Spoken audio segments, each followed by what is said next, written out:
name is Amira. So today I am back with a beautiful chapter. This chapter is related to our country. The chapter's name is India, that is Bharat.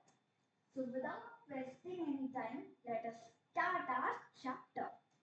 In starting of the chapter, here is a beautiful quote. Let us read it. In India, at a very early time, the spiritual and the cultural unity was made complete and become the very stuff of the life of all this great surge of humanity between Himalayas and the two seas. इसका क्या मतलब हुआ? इसका मतलब है कि जो India है उसके अंदर जो स्पिरिचुअल और जो कल्चरल यूनिटी है, जो स्पिरिचुअल और जो कल्चर की जो एकता है वो बहुत सदियों से बहुत अच्छी है। जैसे हरियाणा में अलग और कल्चर में क्या होता है, जैसे हरियाणा में अलग ट्रेडिशन है, आप आसाम के एरिया में जाओगे वहाँ अलग ट्रेडिशन है, साउथ में जाओगे वहाँ तो बिल्कुल ही वहाँ की तो लैंग्वेज ही बहुत अलग है। तो मतलब कल्चर मतलब अलग अलग ट्रेडिशन है अपने इंडिया में। This is a great thing, wow. तो अपना जो ये ग्रेट ये जो चीज है ना ये बहुत जरूरी होती है लाइफ में, ठीक है। और अपनी जो अपना जो इंडिया है वो हिमालयास के साउथ में और दो जो सीज हैं, एक जो साउथ वेस्ट में है अरेबियन सी एंड साउथ जो ईस्ट में है वहां है बे ऑफ बंगाल, उनके नॉर्थ में हमारा इंडिया है, ठीक है। यहाँ पर कुछ क्वेश्चंस भी हैं कि हम इसमें क्या क्या पढ़ने वाले हैं, ठीक है। तो हम उनको पढ़ते हैं। The big questions. How do we define India? ये मेन है, हम इंडिया को कैसे डिफाइन करेंगे, हम इसमें ये पढ़ेंगे what were the ancient name for India. India के जो पुराने नाम थे वो कितने दिए, कहाँ किन करने दिए, लैंड से आया, जियोग्राफी से आया इंडिया की, फिर इंडिया के खुद के लोगों ने दिया, ठीक है, इनहेबिटेंट्स ने, फिर दिया फॉरेनर्स ने जो मतलब ट्रैवलर्स आए जो अपने देश पर आक्रमण करने आए थे, उन्होंने फिर नाम दिया, ठीक है। ऐसे इन्होंने नाम दिया था, ठीक है। तो चलो हम आगे चलते हैं। ये एक पिक्चर है यहाँ पर जिसमें हमको दिखा रखा है कि जो अपना ये पूरा का पूरा इंडियन सब कॉन्टिनेंट है। अब कई लोगों का कंफ्यूजन होता है, वो समझते हैं कि in Indian continent and Indian subcontinent there is only a single country that is India, but this is properly wrong. Indian subcontinent में इंडिया के साथ कुछ और कंट्रीज भी आती हैं, जैसे श्रीलंका, भूटान, नेपाल, पाकिस्तान और कुछ और भी आती हैं, ठीक है। तो इंडियन सबकॉन्टिनेंट में ये सब चीजें आती हैं। अब यहाँ पर मैंने एक चीज बताई थी कि जो हिमालय के साउथ में अपना इंडिया है और दो सीज हैं उनके नॉर्थ में है, तो यहाँ पर सेम चीज है, यहाँ पर हमारा हिमालय है, यहाँ पर दो वो अराबियन, एक यहाँ पर अराबियन सी है, एक बे ऑफ बंगाल है ना। अब यहाँ से हमारा पूरा चैप्टर शुरू होता है, यहाँ से चलो हम रीड करते हैं। Today, the India we know is a modern nation. आज हम इंडिया को जानते हैं वो एक बहुत मॉडर्न नेशन है with defined borders, जिसमें कई सारे बॉर्डर्स हैं, स्टेट्स की बॉर्डर है, इंडिया का खुद का एक बॉर्डर है, तो उसमें कई सारे बॉर्डर्स हुए। डिफाइंड स्टेट, उसमें कई सारे स्टेट्स हैं, एंड अननोन पॉपुलेशन, और बहुत सारी पॉपुलेशन है, लगभग 127 मिलियन के आसपास की पॉपुलेशन है या फिर उससे ज्यादा भी है, ठीक है। However, it was very different 500 years ago, 2000 years ago, or even 5000 years ago. अपना जो इंडिया है ना वो 200 साल पहले अलग था, सॉरी 500 साल पहले अलग था, 2000 साल पहले अलग था, 5000 साल पहले भी अलग था, मतलब क्योंकि जनरेशन चेंज हो रही है ना।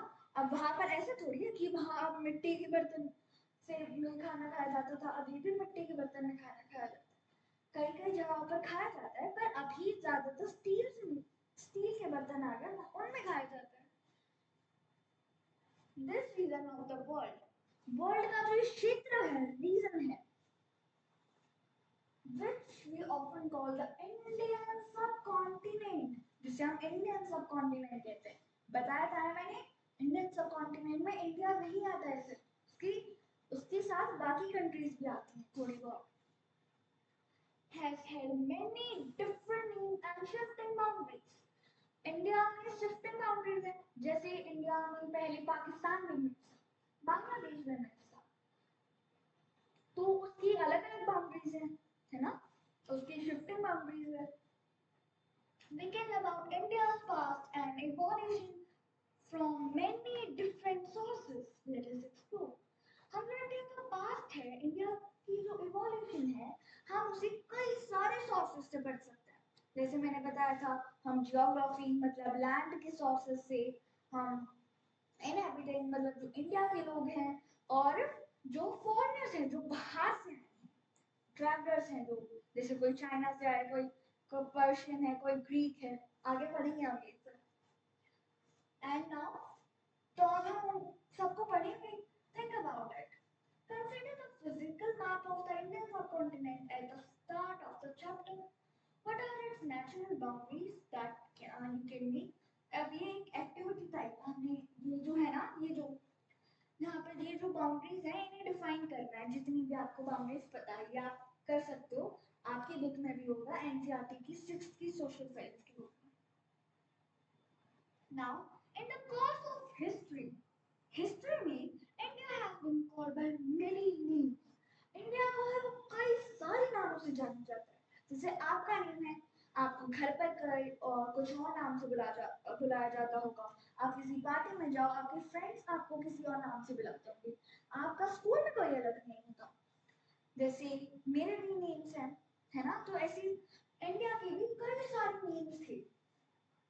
बहुत बार इनहेबिटेंट्स, अब इनहेबिटेंट्स का मतलब क्या होता है, यहाँ मीनिंग दे रखा है, people who live in particular place, जो जिनका एक पर्टिकुलर प्लेस होता है, या फिर आप कह सकते हो जो खुद की कंट्री है।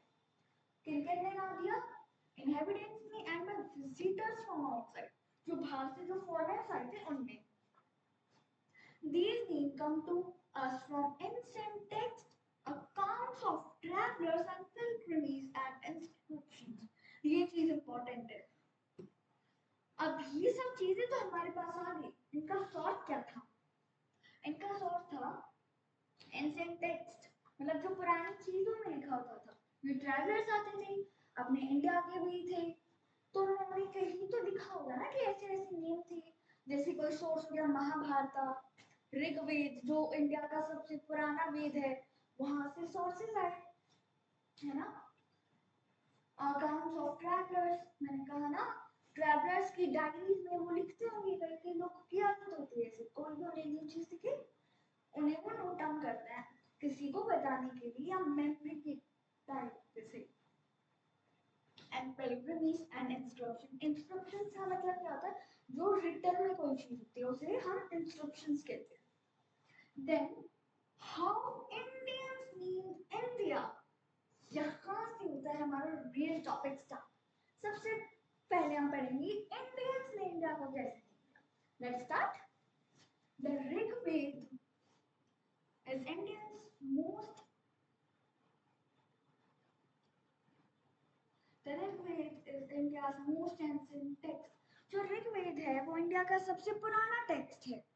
ऋग्वेद के साथ साथ कौन से हैं, मतलब ऋग्वेद सबसे पुराना है, वो सबसे पहला वेद था, ठीक है। उसके बाद में आए हैं कुछ वेद, जैसे ऋग्वेद, अथर्ववेद, सामवेद, यजुर्वेद। ओके, ये इंपॉर्टेंट चीज है, आपके कंपटीशन के एग्जाम्स में आ सकता है, जैसे साइंस स्कूल की बुक है उसमें आ सकता है क्वेश्चन, इसको याद रखना। कौन कौन से, ऋग्वेद सबसे पुराना है, ये मेन पॉइंट है। फिर ऋग्वेद, अथर्ववेद, सामवेद, यजुर्वेद, याद रखना। हम इनसे इसको चैप्टर 7 में पढ़ेंगे। It is several thousands year old.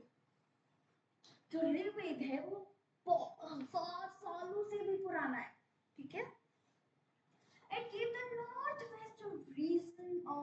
सब कॉन्टिनेंट, हमारा जो सब कॉन्टिनेंट है उसकी वो नॉर्थ वेस्ट रीजन को दर्शाता है। नॉर्थ वेस्ट का है, अब जैसे देखो ये हमारा मान लो इंडिया है, ये एक टाइप से मान लो इंडिया है, इसका ये नॉर्थ है, ये वेस्ट, यहाँ वेस्ट है, ये ईस्ट है और ये साउथ है। तो इस पार्ट को ऋग्वेद में बताया गया है, ठीक है। आगे क्या कहता है, द नेम सप्तसिंधुवा, सप्तसिंधुवा, जिसको सप्तसिंधुवा में, इसका मतलब क्या होता है, 7 रिवर्स जो वहां पर है, जिनमें से एक है इंडस, इंग्लिश में जिसे इंडस कहते हैं, हिंदी में सिंधु कहते हैं, ठीक है। That is the island of, that is the land of the 7 rivers. Wow. सप्तसिंधुवा नाम भी पड़ा, सॉरी सप्तसिंधुवा का मतलब क्या है, लैंड ऑफ 7 rivers, वहां पर 7 नदियां हैं। The word सिंधुवा comes from Sindhu, ये जो सिंधुवा वर्ड है कहां से आया, सिंधु से आया, which refer to the Indus river, जैसे जो सिंधु को हम इंडस रिवर कहते हैं, मतलब इंडस रिवर को ही सिंधु रिवर कहते हैं। At time to a river in general, समझ में आया ये। अब यहाँ पर ये देखो, यहाँ पर भी ये जो रीजन दे रखा है ना, ये देखो इतनी सारी है यहाँ पर, है ना, ये है वो, इसको हम 7 रिवर कहते हैं।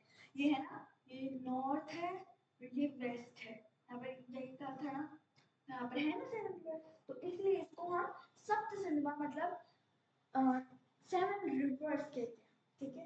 Then next,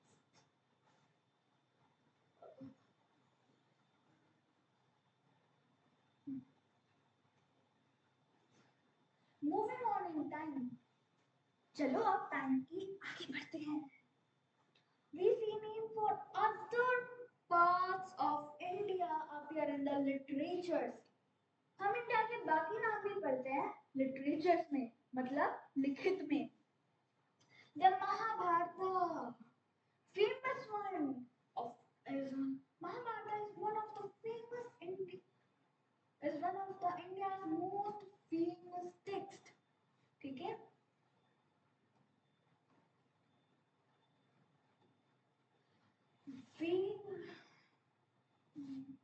We read about it in the theme our culture, heritage and knowledge tradition. Again, interestingly, it lists many reasons. Mahabharat में कई सारे क्षेत्र बताए गए हैं, रीजंस बताए गए हैं, such as कश्मीर, कश्मीरा, उस टाइम पे कश्मीरा कहते थे और आज कश्मीर कहते हैं। अब इसको तुम स्टेट मत बोलना, जम्मू कश्मीर यूनियन टेरिटरी है, हमने पुरानी क्लासेस में पढ़ा था ना, लद्दाख और जम्मू कश्मीर यूनियन टेरिटरी है, स्टेट कभी मत बोलना है। फिर मोर और लेस स्टडीज कश्मीर, कुरुक्षेत्र, अरे तो अपना ही है, हरियाणा नहीं तो है Kurukshetra, part of Haryana today. वंगा, वंगा कहाँ है, पार्ट ऑफ बंगाल, बंगाल याद रखना है, ये थोड़ा सा हार्ड हो सकता है, या फिर आप मैच करो, जब बंगा है बंगाल, वंगा बंगाल, ठीक है, तो बंगा कहाँ हुआ, बंगाल में। प्रयाग ज्योतिषा, रफली टुडेज असम, मतलब आसाम के एरिया में ही है, आसाम के आसपास के एरिया में। कच्छ, जिसे आज हम कुछ कहते हैं, ये कहाँ है, गुजरात में, यहाँ कुछ कहाँ है, गुजरात में, राइट, समझ जाना, पर मैं बोल कर बता रही हूँ, कुछ कहाँ है, गुजरात में। देन केरल, केरला, अरे उस टाइम पर भी केरला कहते थे, आज भी केरला कहते हैं, सेम लाइन लिख दी, मोर और less studies Kerala and so on, बाकी ये है ऐसे। Now let's explore, do you recognize the name of any region given the map figure 5.4 on page number 79. List the one that you have heard of. जो हमने अभी पढ़े थे ना उनमें से आपने कौन सा सुन रखा है वो बताना है, ठीक है? एक सेकंड, चलो आगे बढ़ो, छोड़ो इसको. But when do we come across a name at the entire Indian subcontinent? पर ये जो इंडियन सबकॉन्टिनेंट है ना, ये नाम कहाँ से आया था? Because ancient Indian texts are difficult to date. क्योंकि जो ये जो ancient Indian text थे ना, उसमें जो dates थी ना बहुत difficult थी. This is not an easy question to answer. तो ये जो question दे रखा है ना, but when do we across a name for entire subcontinent, इसको आंसर करना थोड़ा सा easy नहीं है, थोड़ा सा hard है. The Mahabharata मतलब uses the term Bharatvarsha and Jambudweep. Mahabharat में कौन सी टर्म यूज करी थी? एक तो करी थी भारतवर्ष एंड सेकंड करी थी Jambudvipa. And scholars generally agree that this long form was written a few centuries BCE onward. अब चलो जल्दी से मुझे कंफर्म कर दो कि AD और BCE की फुल फॉर्म क्या होती है. चलो पहले इसका मतलब बता देती हूँ. ये सब स्कॉलर्स ने बताया था, जो मतलब ये दोनों ना एक बड़ी फॉर्म है जो BC में कुछ सेंचुरीज BC की कुछ सेंचुरीज पहले लिखी गई थी. अब BCE की फुल फॉर्म, यस, इसका कंफ्यूजन होता है सबसे स्पेशली AD का. समझते हैं. BCE की फुल फॉर्म होती है equals to before common era. Before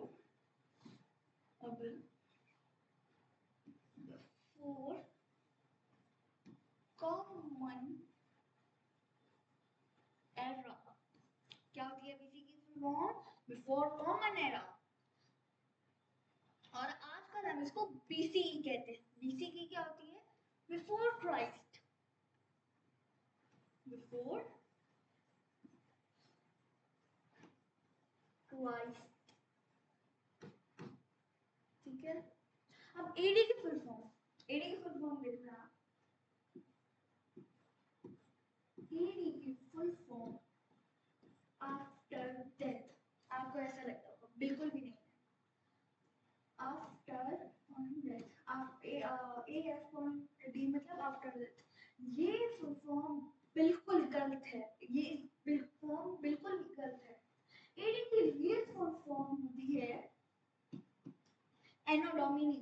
याद रखना क्या होती है? एनो डोमिनी. या फिर आप इसको कह सकते हैं common era. CE common era. ये चीज आप हमेशा याद रखना कि AD की फुल फॉर्म एनो डोमिनी होगी आफ्टर दैट. बिल्कुल गलत है. अब चलो आ जाओ अपने टॉपिक पर. है ना,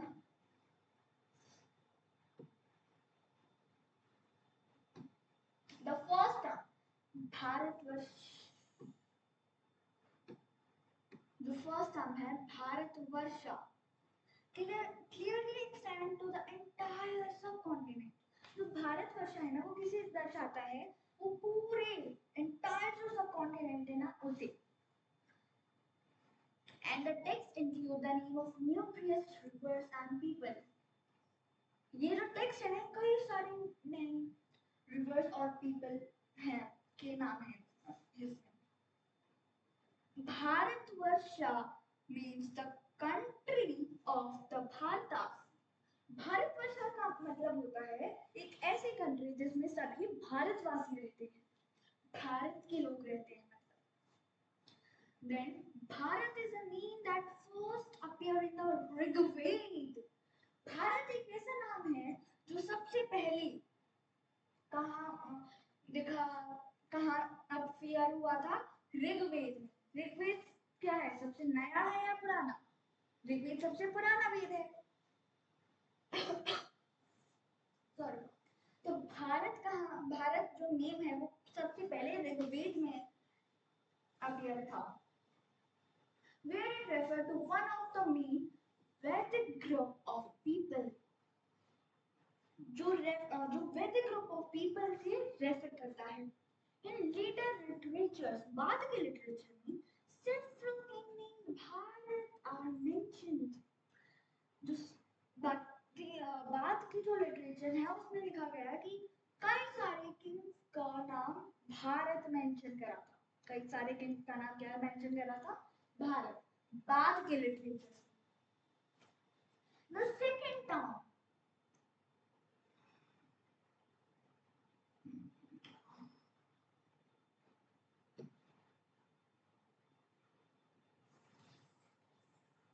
सेकेंड टर्म क्या थी? ये जो स्लाइड ऊपर कर गया तो इसके लिए ये सब आ गया, ठीक है। बाकी आपको मैंने समझाया था। चलो अब यहाँ से पढ़ो। The second term, Jambu द्वीपा। इसका क्या मतलब होता है? The island of the fruit of jamun tree। Jambu द्वीप आपको मतलब ही समझ आएगा बिना ये पढ़े कि जम्बू द्वीप किससे रिलेट कर रहा है? जामुन ट्री से। इसका मतलब दी गया है the island of the fruit of jamun trees. अभी इतना जो समझाया समझ में आया? आई होप तो समझ में आया। This is indeed a common tree native to India, also called jambu tree। Sorry, ये जो ट्री है ये इंडिया में इसको कई सारे अलग अलग नामों से जाना जाता है। हमारे एरिया में तो जाम का पेड़ कहते हैं, कई जगह पर जामुन ट्री कहते हैं, कई जगह पर मलबर प्लम ट्री भी कहते हैं। मतलब कुछ भी। आपके एरिया में क्या कहते हैं जरूर बताओ। जम्बू द्वीप came to mean the Indian subcontinent। Jambu द्वीप है उसका मतलब ही इंडियन सबकॉन्टिनेंट होता है, ठीक है। In fact, we get a good clue from an Indian emperor। In fact, मतलब हालांकि ये जो अच्छी चीज पता चली है ना हमें, ये इंडियन एम्परर से ही पता चली है। His name is Ashoka. वाह, इसके बारे में तो हमने समझ रखा है। अशोका करेंगे युद्ध में पढ़ा था ना हमने अशोक। तो उनने बाद में जो लिटरेचर लिखवाए थे पिलर्स पर, बड़े बड़े स्टोन्स पर, तो वो इंडिया के ग्रेट एम्परर थे, है ना। And we will meet him later. हम उनसे बाद में मतलब एसएसटी में भी कोई शायद चैप्टर होगा, शायद क्या है। And we will meet him later. For now we can take his date to be about 250 BCE। अब हम मान लेते हैं लगभग उनका बर्थ हुआ था 250 BCE में। हम उनकी डेट मान लेते हैं 250 BCE। As we will see, he left us many inscriptions। जैसे हमने देख रखा है कि जो अशोक ने कई सारे इंस्क्रिप्शंस छोड़े थे हमारे लिए। And one of them he used the same, उनमें से एक उन्होंने सेम वर्ड यूज करा था। he used the same Jambudvipa. उनने भी एक वर्ड यूज करा था Jambudvipa to describe the whole of India। उन्होंने जम्बूद्वीप वर्ड किस लिए यूज करा था? ताकि वो इंडिया को पूरे को डिफाइन कर सके। Which our time included what is today Bangladesh। जो साथ में आज जो बांग्लादेश है उसे भी इंक्लूड करता था, करता है पाकिस्तान भी, and as well as part of Afghanistan. Okay, यहाँ पर हमें दिखा रखा है। अच्छा, जो 5.4 हमें क्या पढ़ा था ना हमने, do you recognize the name of a region given in the map 5.4? ये वाला, ये जो मैप है,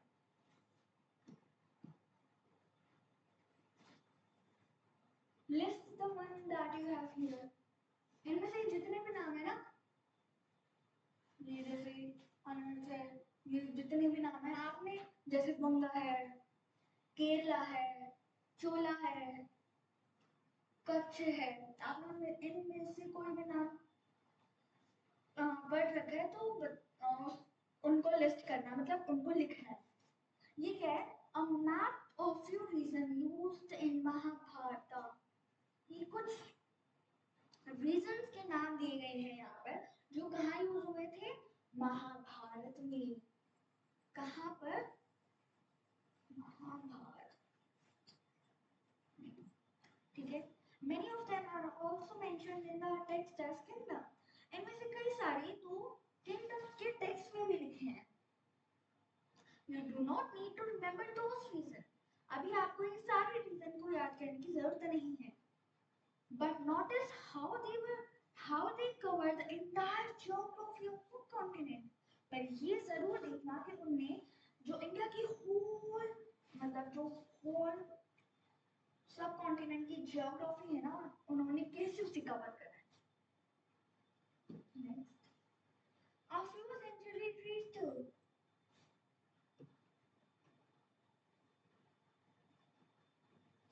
centuries later, Bharat become the name generally used for the Indian subcontinent।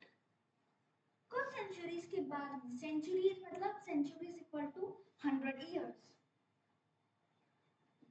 Centuries equals to 100 years।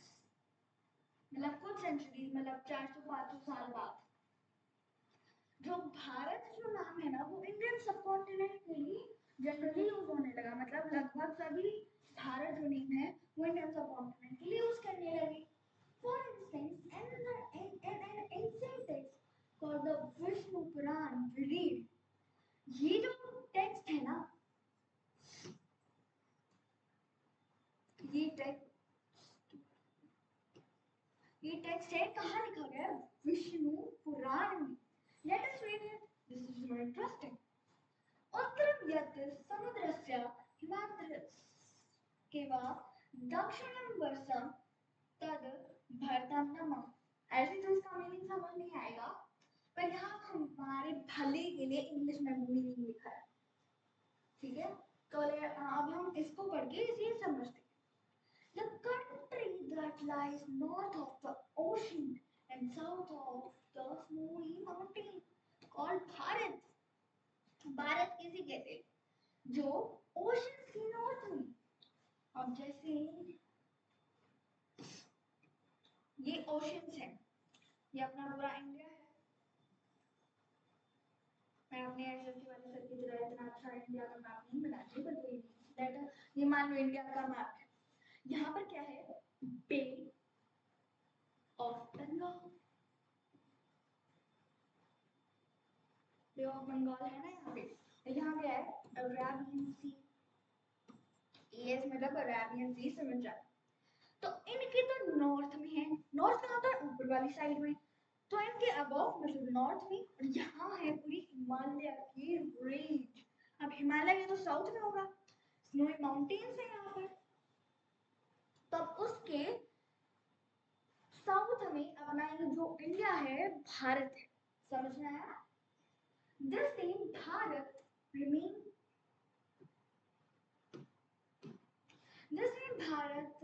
remains in use even today। ये जो नाम भारत है ना, ये हम आज भी यूज करते हैं। In North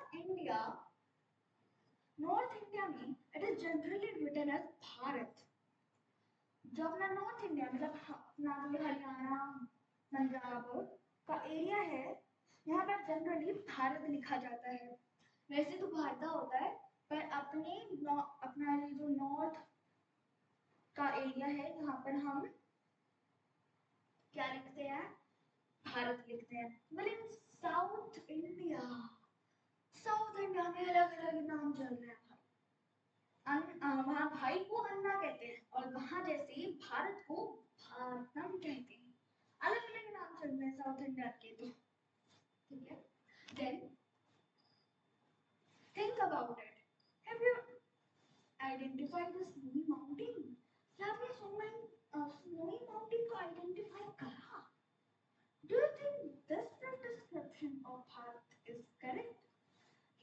सोचा कि जो इंस्ट्रक्शन दिया यहाँ पर लिखा है कि भारत के लिए करेक्ट है, बिल्कुल yes it is correct correct.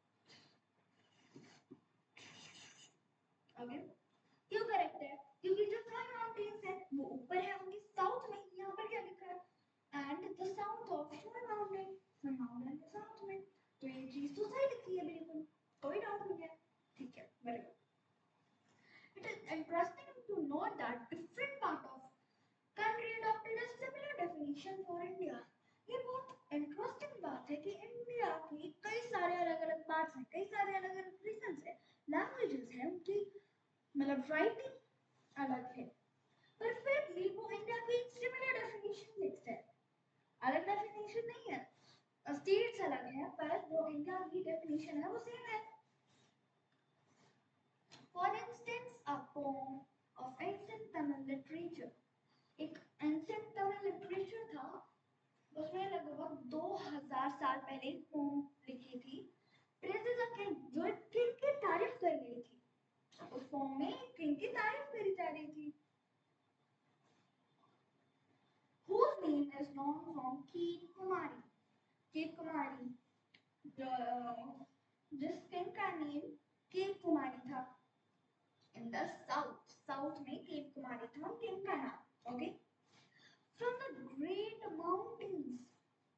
mountains जो महान माउंटेन्स हैं, in the north में मतलब किसे डिफाइन कर रहा है, हिमालय को, क्योंकि जो नॉर्थ पार्ट है इंडिया का वहां पर ही लगभग ज्यादा माउंटेन्स होता है।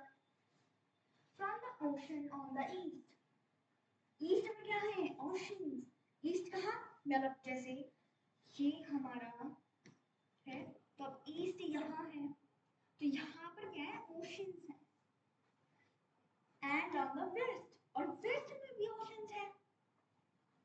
यू कैन नाउ रिकॉग्नाइज, अब आप समझ सकते हो, the great mountain in the north and it should not be difficult to identify cape Kumari. ये जो महान माउंटेन्स है नॉर्थ में है, और अब ये डिफिकल्ट नहीं है केव कुमारी को ढूंढना। And look, in ancient India knew their geography well. ये किस चीज को दर्शाता है?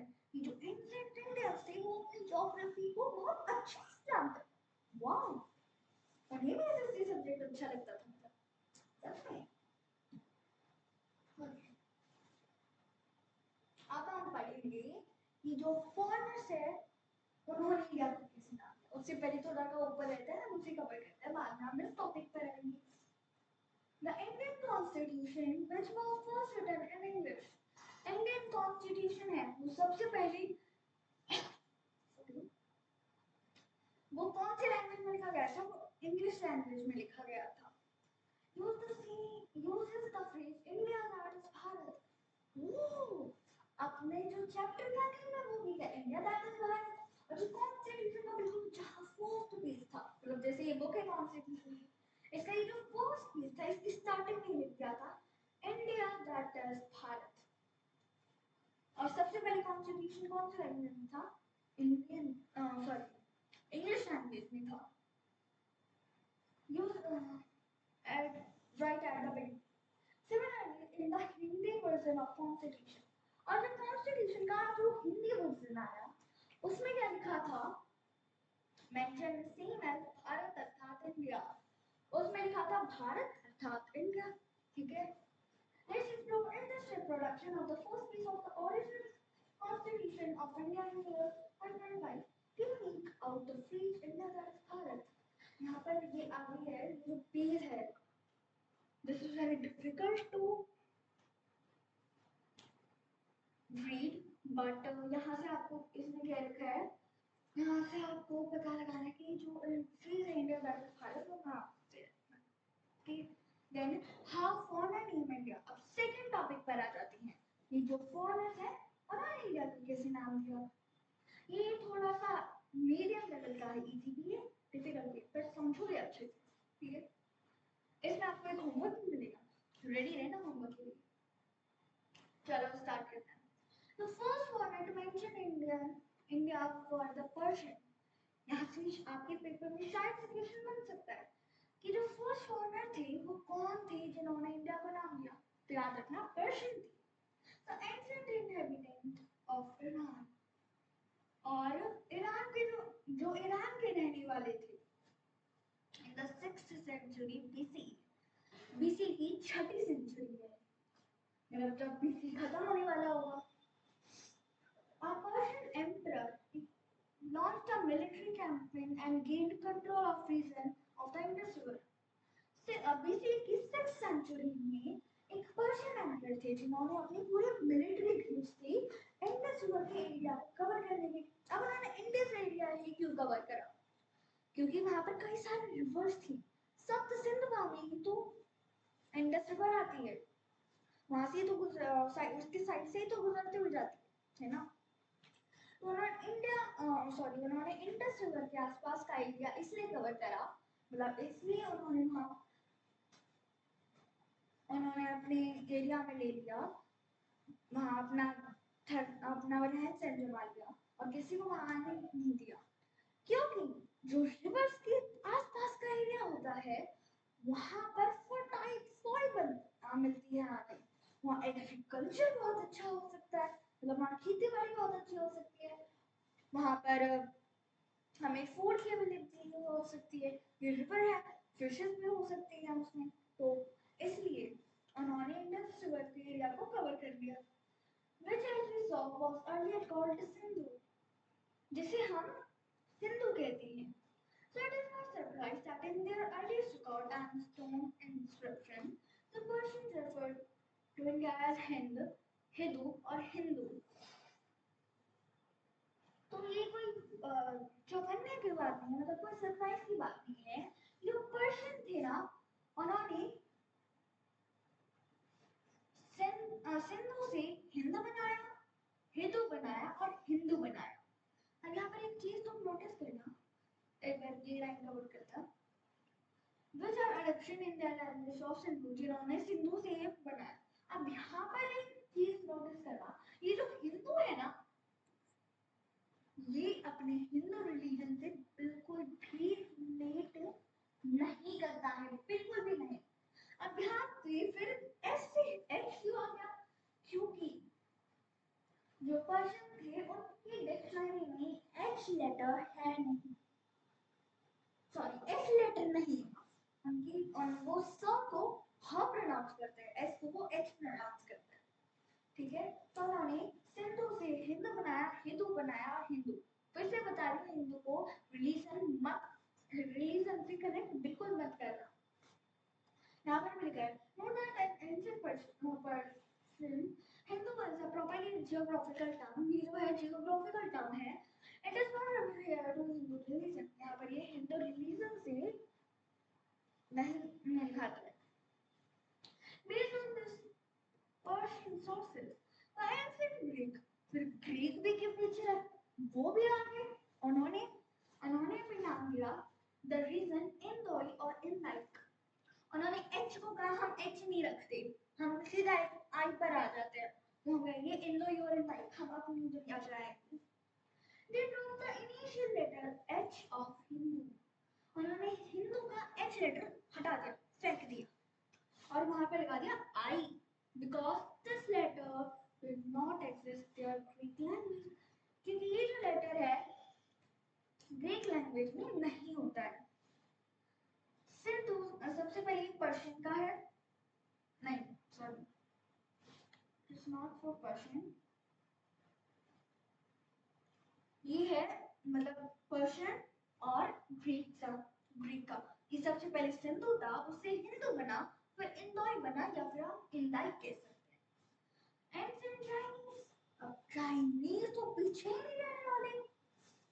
The ancient Chinese also interacted with India, क्या है ना कि इंडिया चाइनीज ने भी इंडिया के साथ अब अपने नाम दिए। In several texts, they refer to India as Yintu or Yindu. उन्होंने कई टेक्स्ट में इंडिया को यिंतु या यिंदू कहा है। This word also originally comes from Sindhu. ये वर्ड है, ये जो वर्ड है ये भी सिंधु से आया है। In the following manner, in manners में सबसे पहले सिंधु था, फिर बना हिंदू, फिर बना इंडो, फिर बना यिंदू। अब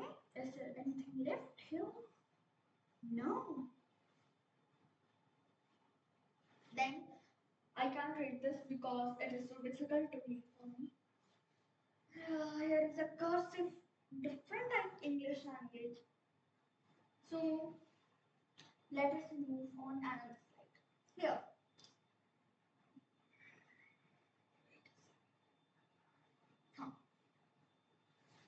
Don't miss out.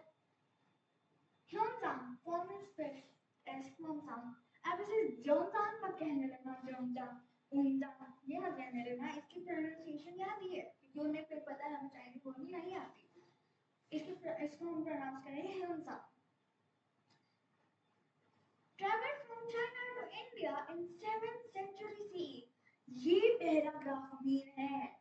यहाँ पर मतलब जो कॉम्पिटिटिव एग्जाम हुए थे वहाँ पर यहाँ पे सीधा क्वेश्चन आ गया था. ठीक है, तो इस पैराग्राफ को अच्छे से समझ लेना. जो ह्यूनसांग थे वो चाइना से इंडिया में कौन सी सेंचुरी में आए थे? 7th सेंचुरी सीई में. कॉमन एरा मतलब 80 एनालॉजी में आए थे. अपना जो ये चल रहा है ना 2026, मतलब इन्हें वो सीई में आए थे 7th सेंचुरी में, कॉमन एरा में. He visited many parts of India. उन्होंने इंडिया के कई सारे पार्ट्स को विजिट करा.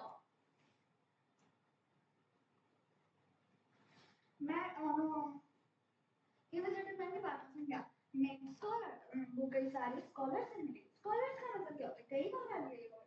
स्कॉलर्स का मतलब होता है जो लोग बहुत पढ़े लिखे होते हैं, जिन्हें ये जो धर्म है, जो पढ़ी लिखी, जो पढ़ाई से रिलेटेड बातें होती हैं, उन्हें उनके बारे में पता होता है, तो उन्हें स्कॉलर्स कहते हैं. और जो वो उन्होंने अपने साथ कई सारे बुद्धिस्ट टेक्स्ट को भी करा. And math scholars collected Buddhist text. और वो कब गए थे? And return to China after 17 years. वो चाइना 17 साल के बाद गए थे. ठीक है. There he translated the manuscript he took back with him from Sanskrit into Chinese. वो जो स्क्रिप्ट थी उन्होंने उसको अपने साथ ले गए थे, वो है ना. तो उन्होंने क्या करा? वो संस्कृत में थी, क्योंकि उस टाइम पर इंडिया में संस्कृत बोली जाती थी, संस्कृत में लिखे थे वो स्क्रिप्ट. उन्होंने अपने देश में चाइना में ले जाकर संस्कृत से चाइनीज में ट्रांसलेट कर दिया उनको. Several other Chinese scholars visited India over the centuries. अलग-अलग सेंचुरीज में, आपसी सेंचुरीज में कई सारे चाइनीज स्कॉलर्स ने इंडिया को विजिट करा. ठीक है. Another Chinese word also derived from Sindhu was Tinzu. आज जो बाकी चाइनीज वर्ड है उनमें सिंधु को तिंजु भी कहते हैं. But this word could also be understood as the heavenly master. जो तिंजु वर्ड है उसे हम heavenly master की तरह भी समझा जा सकता है. This reflects the respect the ancient Chinese had for India as the land of Buddhists. ये क्या दर्शाता है? ये दर्शाता है कि जो चाइनीज की रिस्पेक्ट, कि चाइनीज हमारे इंडिया का जो बुद्धिस्ट लैंड है, बुद्धा का लैंड है, उसे कितनी रिस्पेक्ट देती है. Okay, you're probably quite familiar with more recent term Hindustan. आप अभी किससे फेमिलियर वर्ड हो? किस वर्ड से फेमिलियर हो? हिंदुस्तान से. But you may not know that it was first used in Persian language. Persian inscription. क्या आपको पता था कि जो हिंदुस्तान वर्ड है वो किसने दिया था? ये वर्ड दिया था पर्शियन. ये वर्ड आया था पर्शियन इंस्क्रिप्शन से. Some 1800 years ago. 1800 साल पहले. Later on, this becomes a term used by most invaders of India to describe the Indian subcontinent. इस वर्ड को किसने यूज करा था? इन्वेडर्स ने और ट्रैवलर्स ने. अब आपको यहाँ वर्ड का मतलब समझ आएगा. इन्वेडर्स मतलब अभी क्या होगा, जिनको नहीं समझना उनको बता दूं, जो लोग हमला करते हैं, जो हमलावर होता है. इन्वेडर्स मतलब किसी चीज पर हमला करते हैं, जैसे हमने पढ़ा था ना, जैसे अपना पाकिस्तानी ने इंडिया पर अटैक करा था तो क्या थे, इन्वेडर्स थी। तो इन्वेडर्स मतलब जो हमला करते हैं, sorry, to destroy the Indian subcontinent, Indian subcontinent को डिफाइन करने के लिए। अब यहाँ पर आपका आता है छोटा सा होमवर्क। अभी मैंने आपको जितना भी बताई table,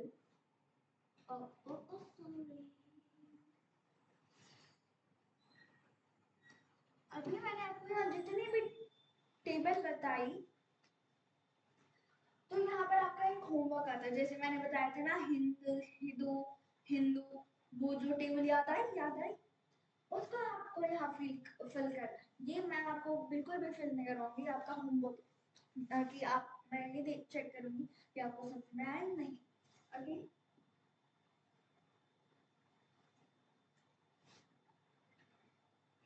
before we move on,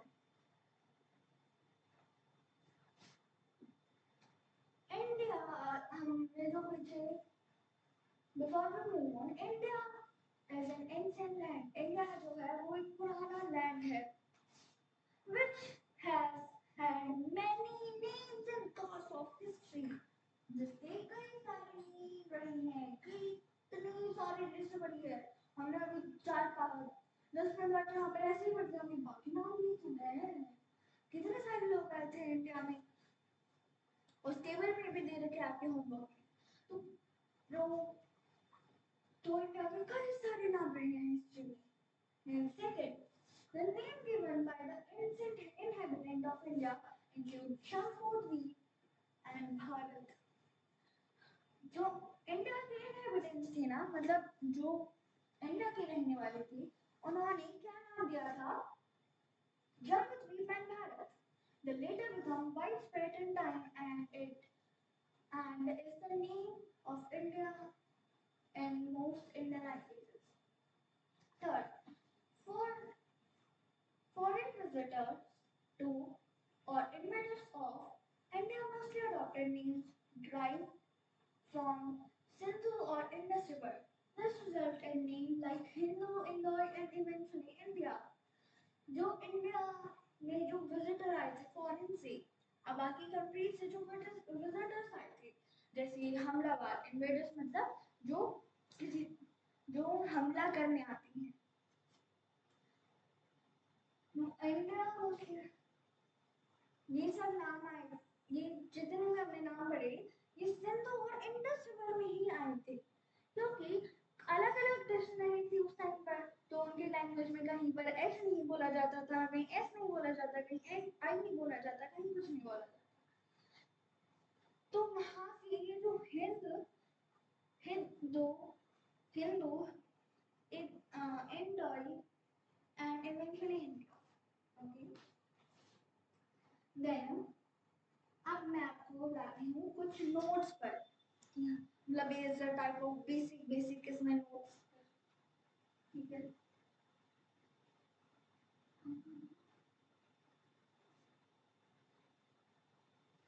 सबसे पहले तो हमने इसमें नोट फॉर्म, यहाँ पर एक 3 पिलर्स दिए गए हैं, 3 पिलर ऑफ आइडेंटिटी। यहाँ पर किस किस से नाम आए थे इंडिया के, land, the geography, the people, India के खुद के लोगों ने, और द ऑब्जर्वर्स, मतलब जो किसी और कंट्रीज से आए थे, जैसे Persian, Greek and Chinese adopted these name from the outside. जैसे जो पर्शियन थे, ग्रीक थे, चाइनीज थे, उन्होंने कई सारे नाम दिए जो बाहर से आए थे, ठीक है।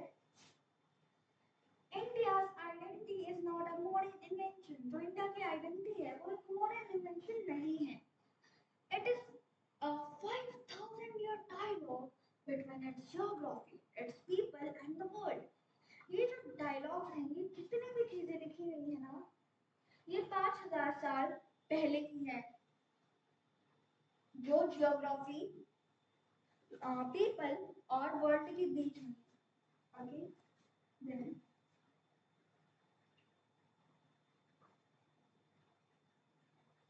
The geography container.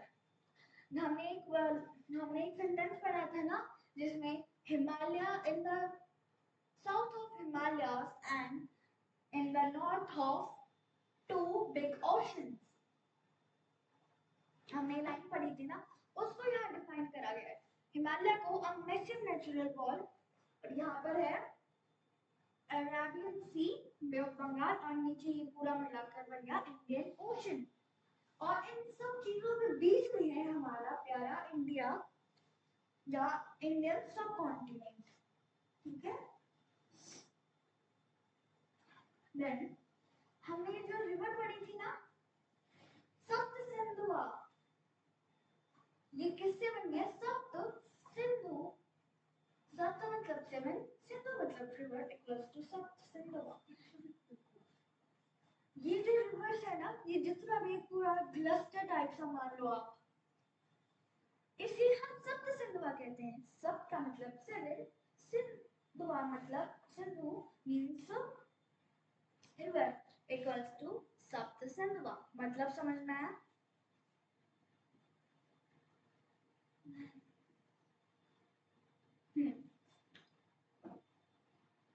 The expanding horizon.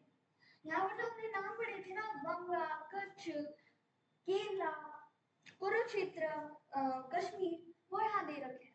अब चलो अब हम उन्हें रिवाइज करते हैं. कश्मीर, कश्मीर यूनियन टेरिटरी है. फिर कुरुक्षेत्र, कुरुक्षेत्र कहाँ है? अपने हरियाणा में.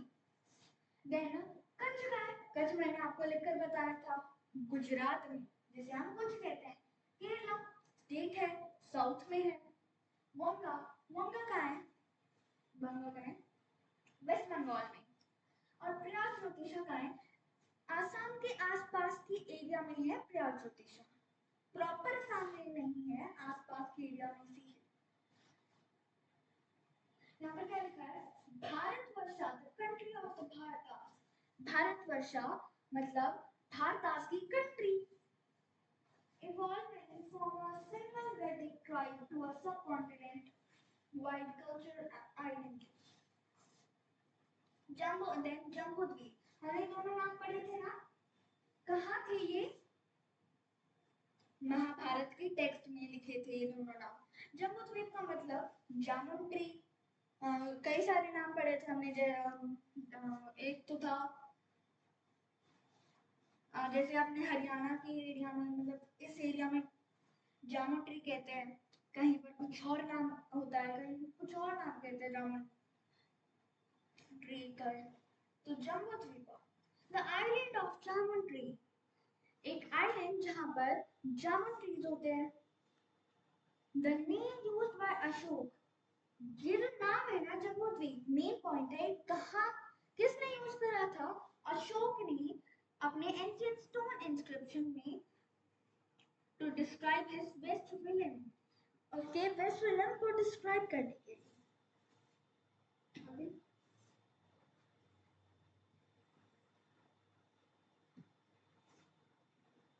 द वेस्टर्न लिंग्विस्टिक शिफ्ट, कहाँ से कैसे बदला?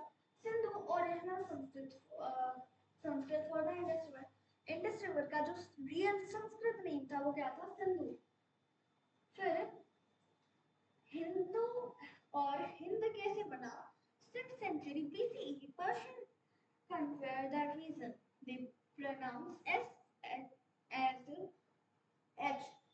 जो 6th centuries में पर्शियन आए थे ना, वो S को H प्रोनाउंस करते थे, तो उन्होंने सिंधु से बना दिया हिंदू, या फिर हम कह सकते हैं हिंद. फिर इंडाइक कैसे बना?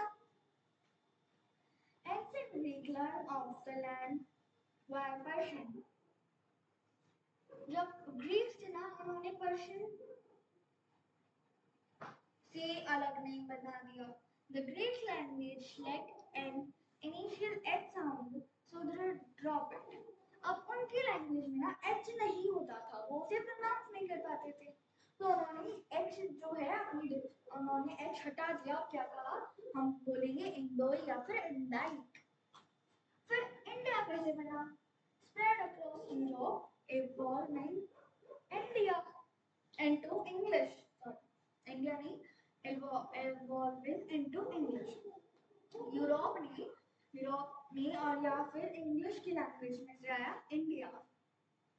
मैं यहाँ पर एक टेबल है, ये इम्पोर्टेंट टेबल है, द एटमोलॉजिकल मैट्रिक्स।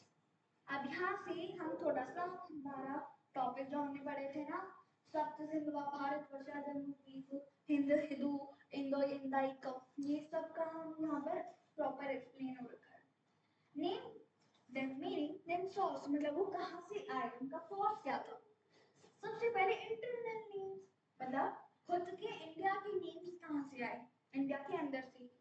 सबसे पहले सप्त सिंधुवालिज्म, फर्स्ट वन सप्त सिंधुवा, इसका क्या मतलब होता है, लैंड ऑफ सेवन रिवर, मतलब 7 रिवर्स की एक लैंड। इसका सोर्स कहाँ था, Rigveda. Rigveda most ancient text of India. Then Bharatvarsha, Bharatvarsha का मतलब क्या होता है, भारतास की कंट्री, कंट्री ऑफ भारतास। इसका सोर्स कहाँ था, Mahabharata. Then Jambudvipa, island of the Jambudvipa. Jambudvipa का मतलब क्या है, जम्बूद्वीप का आइलैंड। सोर्स क्या था, अशोक इंस्क्रिप्शन। दोनों नाम महाभारत में यूज हुए थे, पर इसका सोर्स था अशोक के इंस्क्रिप्शंस में। फिर आता है एक्सटर्नल नेम्स, मतलब जो नाम इंडिया की बाहर वाली कंट्री से आए थे। हमने पढ़ा था Greek, Persian, Europe and other countries से भी आए थे, and Chinese.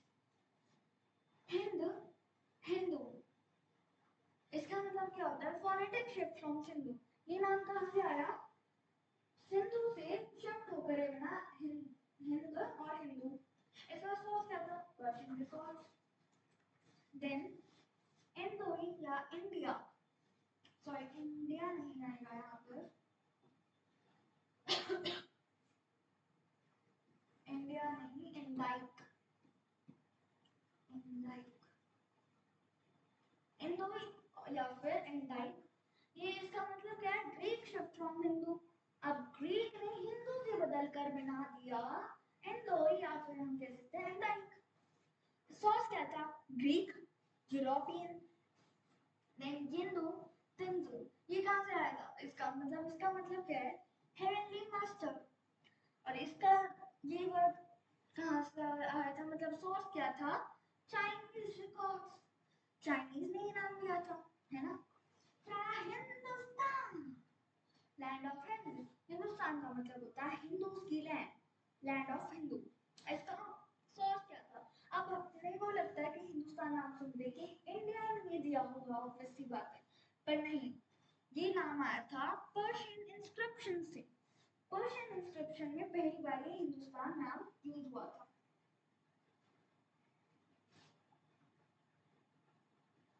Notice a pattern. Almost every foreign name for the subcontinent ultimately stems from a single Sanskrit word, Sindhu. आपने एक पैटर्न नोटिस करा, ये जितने भी नाम आए हैं ना, फॉरेनर ने जितने भी नाम लिए हैं, हिंदू, इंदोई, इंडाइक, हिंदू या सिंधु, हिंदुस्तान, इंडिया, ये जितने भी नाम लिए हैं ना, ये एक वर्ड से ही नाम है सभी। वो वर्ड क्या है, सिंधु। उस वर्ड का नाम है सिंधु। सो here are some master reference guide। की टेक्स्ट, यहाँ पर हम टेक्स्ट के कुछ कीवर्ड्स है। ऋग्वेद, सप्त सिंधु कहाँ से आया था, ऋग्वेद से। भारतवर्ष कहाँ से आया था, महाभारत में। अब ये सारी चीज आती है याद करने की, ठीक है। विष्णु पुराण में क्या था, geographical borders. The etymological chain, Sindhu से बना हिंदू, उससे बना इंदो, फिर बना इंडिया। इंडाइक आना चाहिए,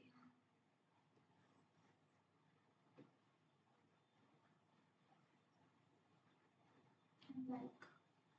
फिर सिंधु से बना हिंदू, फिर बना इंदू, फिर बना जिंदू, तिंदू। ओके, फिर आता है की figures. Ashok, 250 BCE, Jambudweep. Tanzan, 7th century CE, Chinese monk. Monk का मतलब होता है जो तपस्वी होते हैं ना, जो मतलब ये तपस्या करते हैं, उन्हें मॉन्क कहते हैं।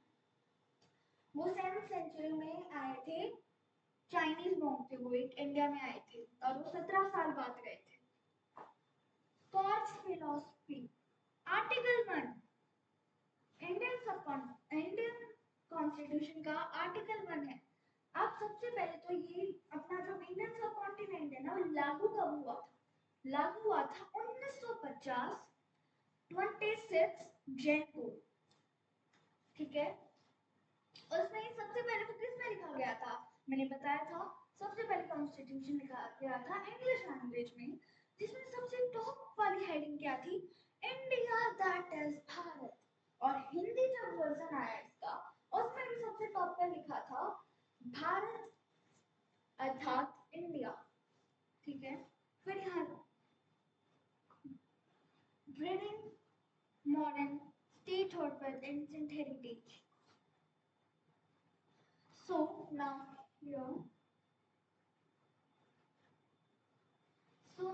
we end this our beautiful chapter. Maybe the video is long, but I hope so you have understand this video so nicely, because this is an interesting chapter. This chapter is related to our India whole history. So if you like this video, so please like, share and subscribe. Share it with your friends. So that's it. Thank you. Bye bye. Have a nice day.